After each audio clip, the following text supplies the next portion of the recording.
So delay shifting, so tanggalin natin yung ball body case. So ayan, kita na yung laman loob.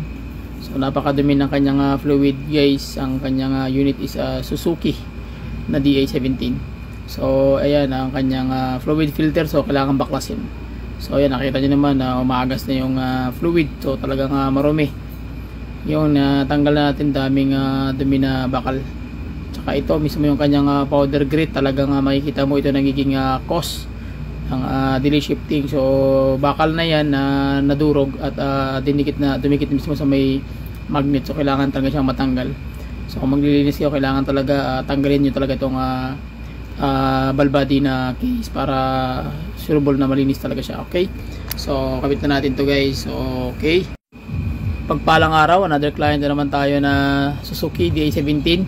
So ang issue nito is delay shifting, tsaka tawag niyan yung parang nanginginig na yung transmission. So sabi ko sa may-ari na ang gagawin natin is simple lang, mag-change fluid na lang muna tayo dahil alam ko na yan talaga karamihan mostly sa mga problema sa mga matic. So pag hindi mo na-address yan, sigurado na magkakaroon ng problema. So una natin ginawa is tinanggal muna namin yung kanyang fluid mismo, yung kanyang ATF o fluid na nasa loob. After that patanggal guys, so ang gagawin natin, tatanggalin na natin mismo yung buong mechanism ng kanyang fluid ball body case. So yun ang ating mga birador, si Brad Ping Pera Ramos saka si Brad Wawi Payat. Okay, so gabing-gabi na pero titry pa natin to. Basic pointers tutorials pa rin na once titira kayo ng matic o tatrabaho kayo ng matic, kailangan alam nyo yung pag DIY. So kailangan talaga is meron kayong additional background o konting kalaman.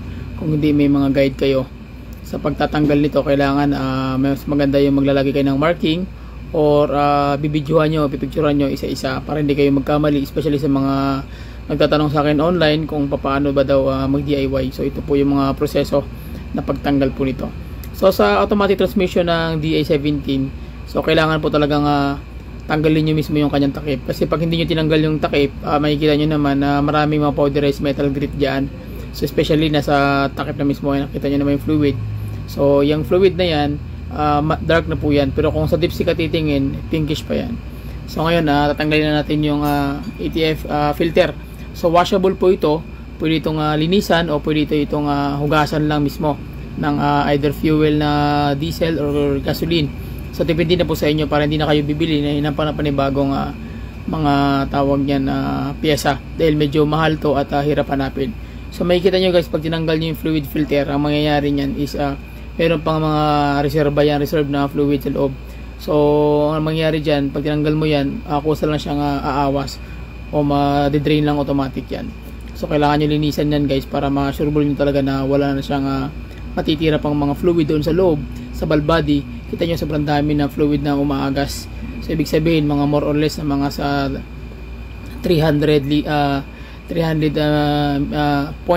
liters po ang capacity ng fluid na natatanggal. And then may mga 0.6 liters naman ang nasa tawag niyan yung kanyang ball body case. So may iwan ngayon, mostly sa nag-change oil nito, 1 litro lang yung na-add. Bakit? Kasi nga yun lang yung level na talagang pwedeng matapon doon pag tinanggal mo yung drain plug. So kailangan talaga is advice ko lang mismo na nag-DIY kayo o ako mismo change oil nito, tinatanggal ko talaga yung kanyang buong case at saka yung kanyang fluid filter para sulit at tanggal lahat ng dumi o yung kanyang fluid na nasa loob. So wala na siyang almost na stock. So bukod lang sa torque converter kasi meron siyang amount doon na capacity, mga more or less mga 0.4 liters ang nandoon. So mas maganda yung tinatanggal talaga siya. So itong fluid filter na to, washable po ito. So ang dumi nito nakadikit na mismo sa gilid mismo ng kanyang housing ng filter. So makikita nyo guys kanina, inawakan natin, maraming dumi. So makita nyo malinis tingnan, pero yung gilid niyan kumusta naman, ayan. So yung kanyang metal grit particles is dumikit na rito, especially sa kanyang magnet. So yan ang kailangan yung tanggalin, especially kung maglilinis kayo o mag-change oil kayo ng ATF. So kailangan yung tanggalin yan. So yan ang ball body niya guys. So check muna natin yung buong system. Okay guys, so ayan na yung ball body. So makikita nyo yung ball body talagang labas talaga yung kanyang laman loob. Ayan, makikita nyo guys, tinanggalan natin yung kanyang fluid filter, so ATF filter. So kailangan talaga malinisan yun. At basic pointers pa rin, pag hindi nyo kasi nalilinisan yun, especially magtatanggal lang kayo ng fluid, mag-change fluid lang kayo, so mangyayari nyo guys, hindi nyo malilinis yung buong dumi na nakadikit mismo doon sa fluid filter at saka mismo doon sa kanyang cover sa ilalim. So mag-i-stack yung dumi doon na mangyayari. Yan ang magiging cause ng sira ng clutch lining nyo. So kailangan talaga pag nag-lilinis kayo ng transmission o nag-exchange fluid kayo, kailangan tanggalin yung buong ilalim pati yung kanyang filter para malinisan lahat. Para yung fluid na papalit mula sa torque converter sa valve body is malinis talaga. So walang maiiwan na anumang dumi doon sa loob. So pag pinandaran yung makina, so maganda yung takbo ng transmission, smooth na smooth kasi wala nang dumi yung kanyang fluid. Okay, so at least nakuha nyo yung basic pointers guys. Mahalaga lang yun alam nyo, especially sa mga nagdi-DIY kung bakit ganun. Basic pointers pa rin, ayan. So bago na yung natin ito, bagong linis na yung ilalim para isang tira lang guys, sure ball. Okay, so ito na yung kinain guys, hinugasan namin ngayon. Pag after hugas, inalog namin ng husto, so may lumabas na tanso. So ito yung nakadikit sa kanyang clutch lining. Bakit nagkaroon ng ganun? Dahil dito. So yung powderized metal grit na yan, particles, yung sabi ko sa inyo kanina na kailangan yung tanggalin yan para matanggal mismo yung bakal na nakadikit dito. Dahil yung bakal na nakadikit na yan guys, once na umaandar yung transmission, so may pressure yan, may current yan ng agos ng fluid, so high pressure yan, so hindi may iwasan na talagang natatanggal yan at dumadalo yan doon mismo sa buong system. Kaya yan yung mismo yung sumisira doon mismo sa clutch lining. Kaya magugulat ka na lang, matik mo wala nang drive, wala nang kasi pudpud na. Kumbaga sa motor is wala na yung kanyang lining, pudpud na, so subject for overhaul na or open na yung kanyang transmission. Okay, so ito guys ang kanyang result after cleaning ng kanyang buong fluid filter. So ayan, makikita nyo guys, talagang marami na siyang nahulog na mga particles na which is nasa lining niya nakadikit. So bronze yan na manipis, so ibig sabihin may tama na yung kanyang transmission. Okay, yun ang iniiwasan natin pag once nga magkakaroon ng problema sa loob. After natin malinisan, makikita nyo naman, ayan pogi-pogi na makintab na. Tapos sabi ko nga kanina, washable yan. So hindi ka nabibili ng pyesa. At saka yung kanyang mismong magnet, ayan, malinis na rin. So wala nang powderized metal grit na nakadikit dito. So nasa isang nagbibigay problema sa mga automatic transmission. Okay, so yun yung mga basic pointers guys. Kita nyo naman, shiny na siya. So hindi tayo nagpalit ng parts, kundi naglinis lang tayo. So ganoon lang kasimple yung pagtira ng mga automatic transmission pag nagdi-DIY kayo. Okay? So pati din dito sa valve body, lilinisan nyo na rin yan. Tanggalin nyo yung mga tawag yan, metal grit na nakadikit mismo sa engine wall, para konti na lang yung matitira, nasa torque converter na lang yung konting dumi. Okay? So after nyan guys, maglalagay na kayo ng gasket oil kasi hindi tayo bumili ng pyesa na tatawag na yung gasket nya, yung mismong yung parang asbestos. So gagawin natin, gasket oil na lang na kulay white, yung nagiging rubberized. At least ito medyo matibay ito at dumidikit talaga ito sa sa tawag yan sa lips ng kanyang case. Okay? Okay, so may nagtanong sa akin, sir, bakit naglagay kayo ng gasket oil samantalang mahirap po yan tanggalin? Yes, tama po kayo, mahirap po yan tanggalin dahil talagang pagwas na dumikit yan, parang rubber yan na nakadikit talaga at hirap tanggalin, kailangan mo siyang kuskusin.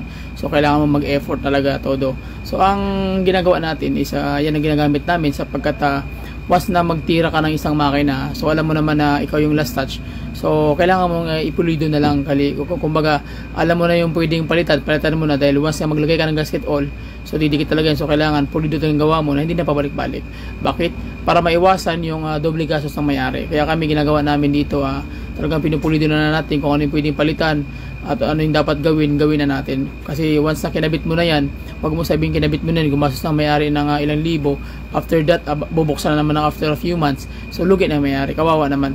Kaya ginagawa natin dyan, pag once na maglagay tayo ng pyesa o magpalit tayo ng gasket, especially kung ano yung pinagtatanggal natin, kailangan talaga isa may balik ng maayos at yung hindi magsisisi yung may-ari, natatagal na mga 3 to 5 years hanggang 10 years kung maaari. So yun po yung natin, ginagawa natin dito, basic pointers tutorials, para po makita nyo na step by step, hindi ko man na-videoan lahat ng ating ginagawa. At least makita nyo lang kung paano detail by detail na tinitira yung unit. Okay, so kung maglagay tayo, dire-diretso, wala nang balikan.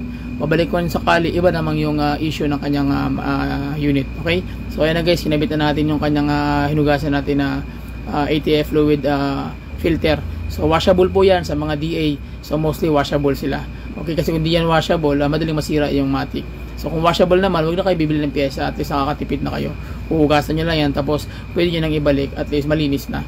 Okay, at least natanggal nyo yung powderized metal grit na nando doon, and then after that, pwede mo na ibalik, okay na. So wala ka nang bibiling gagastusin pa. So yung fluid na lang, and then yung labor. So ito yung ating mga birador guys, si Brad Ping Ramos ng Carsing TV.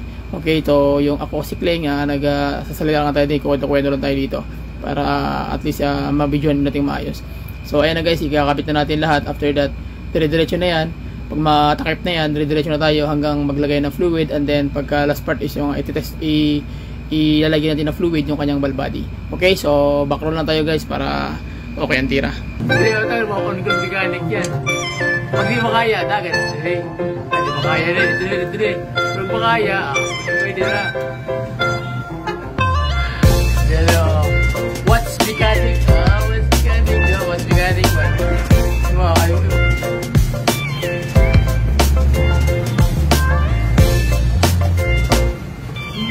So basic pointers pa rin magkakabit din yan. Kailangan kung ano yung pagkakatanggal nyo ng position, nilagyan yung pagbalik para hindi kayo magkamali. Kasi magalang dulo.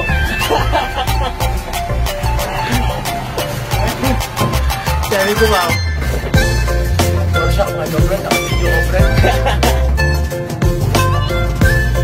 Lagi, kasi kung ito ito, hindi pa si busy na, si na. Kung sa kasi dugo.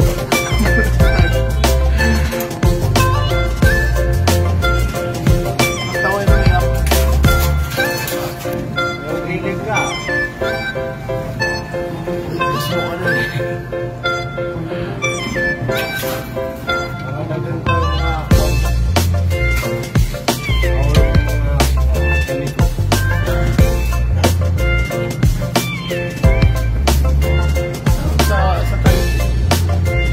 Ikaw nga brother. So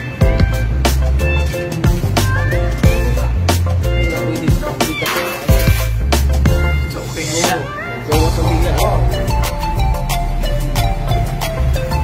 Okay, so ito yung lalagay natin guys, HF Premium. Ayan, malitap yung lalagay natin. So dahil karamihan na pag nag-change oil ka, pag nag-automatic pressure fluid change ka, mangyayari niyan is nasa mga isang litro lang yan ang kanyang ubusin. Pero once na mag-ret mismo ng oil filter, fluid filter, lahat na nalinis mo na yun. So almost 3 liters yan ang kaya niyang ubusin. So yun ang mga basic pointers guys. So magpapalit kayo ng ATF. Okay? So sige, nandun lang muna.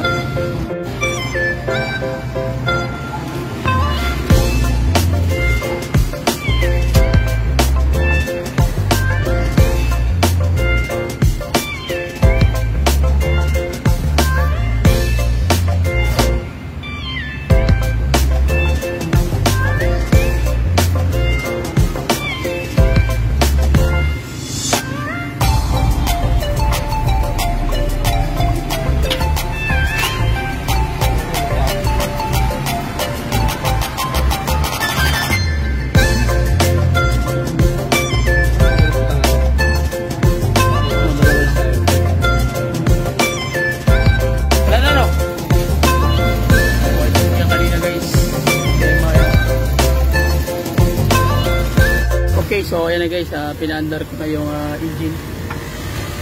So ang gawin natin ngayon, pag once na okay na yung ano mo, yung tira mo sa fluid, so ang gagawin mo, lalagyan mo ng laman yung valve body sa magitan ng hub-in gauge ng transmission. Okay, so ang gawin natin, reverse tayo, ayan. So yung neutral, tapos drive, then second, and then L. So, ibig sabihin, may mga laman yung valve body mo. So, yan. Second, drive, then neutral, reverse, and then park.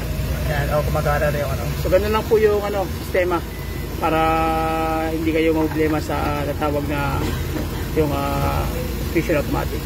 Okay? So, maraming salamat sa inyo lahat sa walang sawang suportahan sa lahat ng mga ating mga nanood at ating mga subscriber follower. Ang ating brother Brad Ping Ramos. Shout out sa Carsing TV. So please subscribe to my YouTube channel. Bye bye and God bless.